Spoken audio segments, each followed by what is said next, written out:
Selamat pagi, salam sejahtera bagi kita sekalian.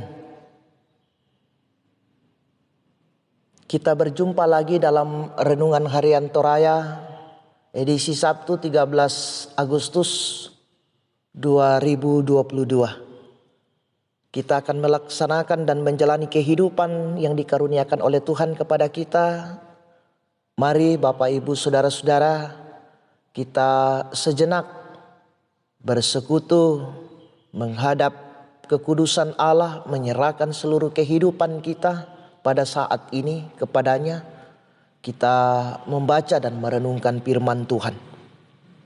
Namun sebelumnya itu mari kita berdoa. Ya Tuhan, kami terus menikmati kebaikan dan kemurahan-Mu dalam kehidupan kami. Kami mengucap syukur Tuhan. Kami berterima kasih atas kemurahan, atas anugerah Tuhan yang dilimpahkan dalam kehidupan kami. Saat ini Tuhan, kami bersekutu membaca dan merenungkan firman-Mu. Kami menyerahkan persekutuan kami. Biarlah kuasa Roh Kudus-Mu memampukan kami untuk memahami firman-Mu.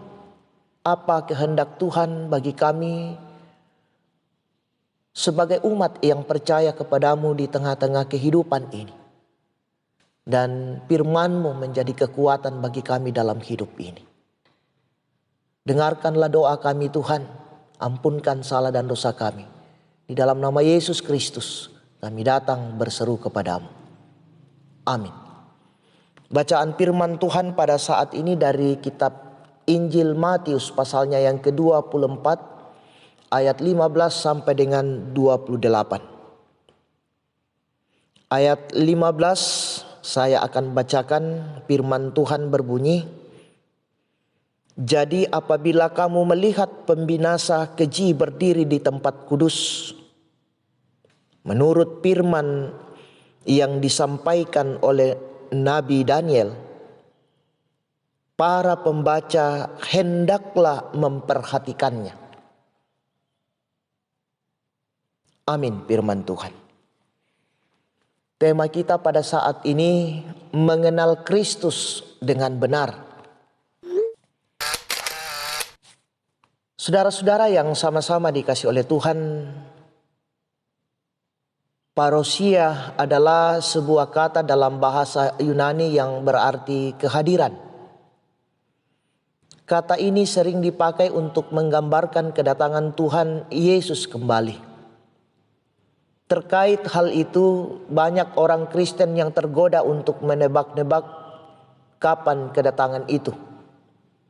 Tebakan itu disertai dengan kecenderungan untuk menerka-nerka tanda-tanda yang terkait dengan kedatangan Tuhan.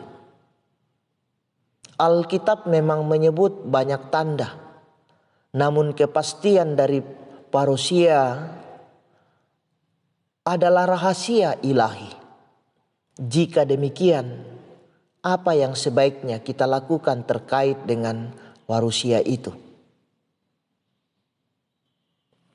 Saudara-saudara yang sama-sama dikasih oleh Tuhan, Injil Matius menegaskan bahwa penganiayaan akan terjadi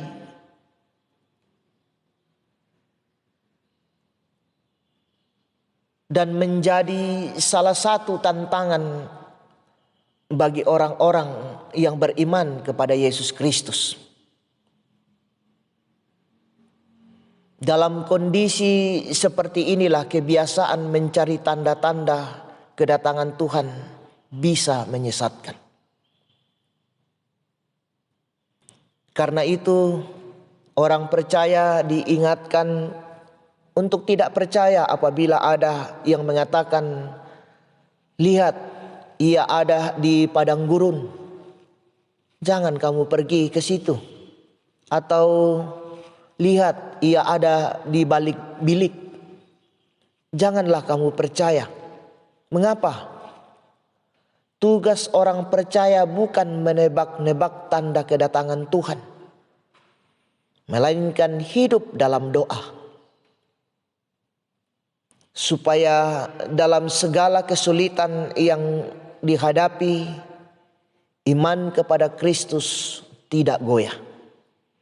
Nah, saudara-saudara yang sama-sama dikasih oleh Tuhan, pengakuan gereja Toraja menegaskan bahwa Yesus Kristus akan datang kembali dalam kemuliaan. Tidak seorang pun yang tahu waktu kedatangan mereka. Karena itu kita diminta untuk menanti dalam doa dan kesetiaan. Pengenalan tentang Kristus seperti kesaksian Alkitab akan meyakinkan kita bahwa Dia telah menjamin kehidupan kita kini dan nanti. Dengan jaminan itu seluruh keseharian hidup kita menjadi tidak sia-sia, walaupun kita harus menghadapi berbagai kesulitan hidup. Amin firman Tuhan. Mari kita berdoa. Ya Tuhan, kami mengucap syukur atas waktu yang indah Engkau perkenankan bagi kami, anugerahkan untuk kami bersekutu menghampirimu Tuhan, membaca sabda kebenaran-Mu, mendengarkan firman-Mu. Dan firman-Mu mengajarkan kepada kami Tuhan, di tengah-tengah persekutuan kami, di tengah-tengah kehidupan ini, untuk terus tetap berada dalam kesetiaan, dalam penantian kedatangan Tuhan kami Yesus Kristus yang kedua kalinya. Terima kasih Tuhan, firman-Mu mengingatkan kepada kami pada saat ini. Allah Bapa di dalam sorga, kami menyerahkan seluruh kehidupan kami hari ini. Engkau memberkati kami Tuhan dalam tugas dan tanggung jawab kami. Rencana kami dalam kehidupan kami hari ini. Biarlah Tuhan kami mampu melakukan dan menyelesaikannya, dan memberikan hasil yang terbaik di tengah-tengah kehidupan kami. Berikan kekuatan, hikmat kepada kami Tuhan, kesehatan untuk menjalani dan melakukannya di dalam kehidupan kami.